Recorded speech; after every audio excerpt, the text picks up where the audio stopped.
गत वर्ष आम प्रथम वर्षर अनुभूति थिला आउ प्रथम वर्षर अनुभूति बहुत भल थिला।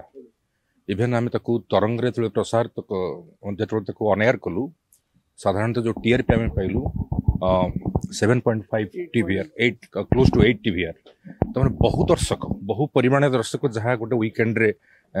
टेलीविजन गोटे शो आम नॉर्मल बिग टिकेट इवेंट देखती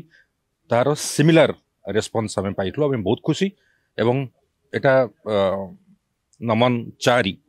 एवं आमर आशा रही जे आज जेहेतु आम शिलान्यास कला बेले भी अधिक जत्नशील होइचु महाप्रभु आशीर्वाद नौचु एथर आम सब कथा जत्न देबू stage light sound content everything नमन टीम से समस्ते अच्छा तरंग तरफ आमर तो शुभेच्छा गत वर्ष भी थिला ए वर्ष भी अच्छी यथा संभव आम साहाय्य सहयोग करूँ एवं जनवरी 26 एक्चुअली जनवरी 26 नुहे जनवरी 25 तारिख संध्यारे ओडिशार दर्शक माने ए कार्यक्रम को तरंग टीवी माध्यम देखिपारे।